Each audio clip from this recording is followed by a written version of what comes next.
अस्सलाम वालेकुम। मेरे प्यारे तालिब इल्मों, मैं डॉक्टर फ़रखंदा, एसोसिएट प्रोफ़ेसर शोबा उर्दू।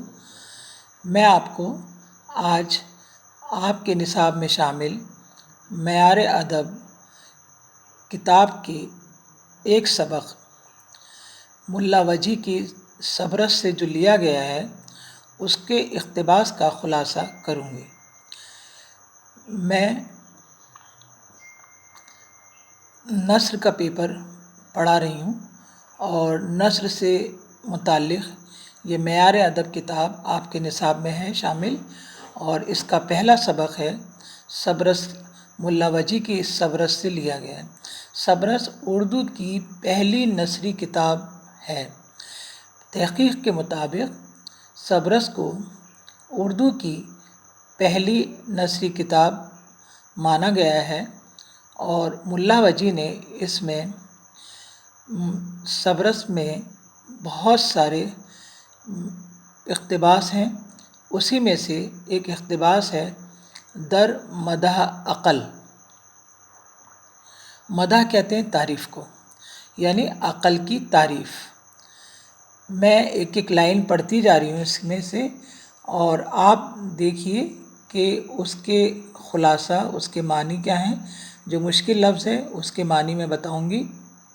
अक़ल नूर है, अक़ल की डोर बहुत दूर है, अक़ल है तो आदमी कहवाते, अक़ल है तो खुदा कूँ पाते। ये इस इक़्तिबास की पहले जुमले के अंदर आप देखेंगे कि उर्दू कुछ अजीब सी है। अल्फाज की हैयत यानी अल्फाज की शक्ल जो है वो अजीब सी है, क्योंकि दक्कन, ये मुल्ला वजी जो थे वो दक्कन के थे और दक्कन में उर्दू निखर रही थी, सुधर रही थी। शुमाली हिंद में आके उर्दू के अंदर उर्दू की इस्लाह हुई, उनके अल्फाज की इस्लाह हुई, और यहाँ पर आके शुमाली हिंद में जो आज हम उर्दू पढ़ रहे हैं वो उर्दू हमें देखने को मिलती है।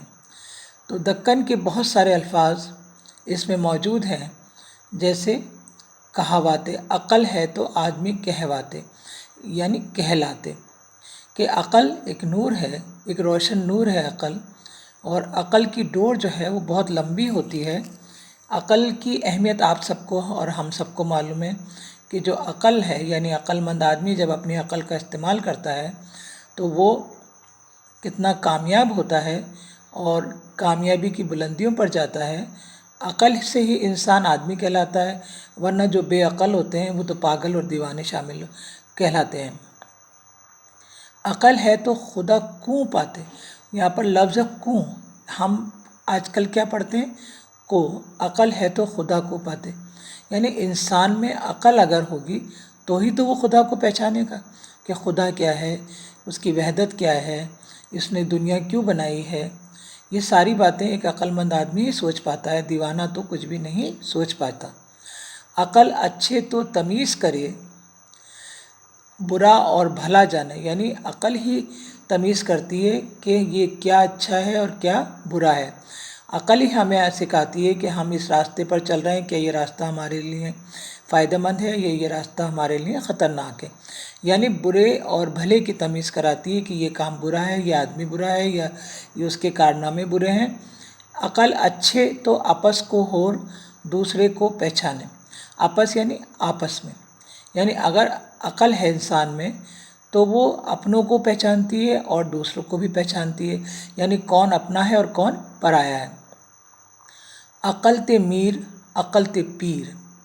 मीर कहते हैं जिसने बहुत बड़ा अक़ल के ज़रिए मुकाम पाया हो, कि अक़ल है तो वो मीर है, वो इंसान आला है, अफजल है, और अक़ल है तो उसको पीर, वैसे बुज़ुर्ग को भी कहते हैं, और पीर के मानी होते हैं कोई बहुत बड़े वली, अक़लमंद आदमी, कि अक़ल है तो पीर है।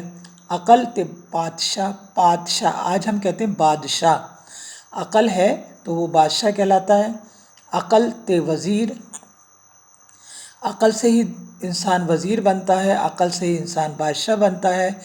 عقل تے دنیا، عقل تے دولت، عقل سے ہی انسان دنیا کو جیتتا ہے اور عقل سے ہی انسان کو دولت ملتی ہے۔ عقل تے چلتی سلطانہ کی سلطنت، سلطانہ مطلب سلطان، سلطان کی جمع ہے سلطانہ، یعنی سلطنت جو ہے، جب جو سلطان اپنے عقل کے ذریعے ہی کامیاب سلطنت کو چلاتا ہے، ورنہ جو بے عقل یا کم عقل لوگ ہوتے ہیں وہ اپنی سلطنتوں کو گوا دیتے ہیں۔ عقل تے رہیا ہے یوں عالم کھڑیا، یہ دنیا جو ہے وہ عقل کے ذریعے ہی کھڑی ہے، یعنی اللہ تعالیٰ نے انسان کو اتنی عقل دی ہے کہ وہ اپنی عقل کے ذریعے ہی اس دنیا کو اس نے پہچانا، دنیا میں بڑی بڑی تحقیقات کری جو عالم انسان کے لیے فائدہ مند ہوئی، اور یہ دنیا عقل کے ذریعے ہی کھڑی ہے۔ جس میں بہت عقل وہ بہت بڑا، یعنی جس کے اندر بہت عقل ہے اس نے دنیا میں بڑے بڑے کارنامے انجام دیے ہیں، وہ بڑے بڑے عہدوں پر پہنچے ہیں، وہ بہت بڑے بنے ہیں، دانشور بنے ہیں۔ دانش کہتے ہیں عقل کو، دانش مند کہتے ہیں عقل مند آدمی کو، کہ جس میں بہت عقل ہے وہ بہت بڑا آدمی بنا۔ اور عقل سو چلتی خدا کی خدائی، یعنی یہ جو پوری خدائی جو چل رہی ہے، عقل انسان کو اللہ تعالیٰ نے دی ہے، اور عقل کے ذریعے ہی انسان نے اس دنیا کو فتح کیا، اس دنیا کو تلاش کیا، اس دنیا کی میں تحقیقات کری۔ دنیا کے اندر اللہ تعالیٰ نے اتنے رمز، اتنی باتیں چھپی ہوئی ہیں دنیا میں کہ اللہ تعالیٰ نے انسان کو عقل کے ذریعے ہی اس کو بتایا ہے، اور عقل کے ذریعے ہی انسان نے ان چھپے ہوئے رازوں کو آشکار کیا ہے، یعنی کھوجا ہے، اور دنیا کے فائدے کے لیے ان کو استعمال کیا ہے۔ تو عقل کے ذریعے ہی خدائی چلتی ہے۔ عقل، جتنی عقل اتنی بڑائی، یعنی انسان میں جتنی عقل ہوگی وہ اتنا ہی بڑا بنے گا۔ عقل نہ ہوتی تو کچھ نہ ہوتا، کچھ رچا نہ ہوتا، یعنی عقل نہ ہوتی تو رچنا مطلب ہندی کا لفظ ہے رچا، یعنی کچھ بھی نہ بنا ہوتا۔ اگر عقل نہ ہوتی تو انسان کچھ بھی نہ ہوتا، نہ اس دنیا کو جان پاتا، نہ اس دنیا کے رازوں کو سمجھ پاتا، اور عقل کے ذریعے ہی انسان نے اس دنیا کو جانا ہے، اور اللہ تعالیٰ نے انسان کو عقل دی ہے۔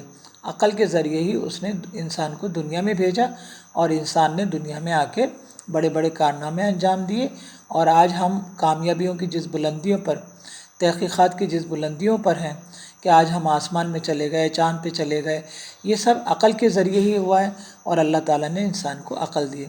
تو ملا وجی نے سبرس کے اندر عقل کی تعریف کری ہے کہ عقل ہے تو انسان کے پاس سب کچھ ہے۔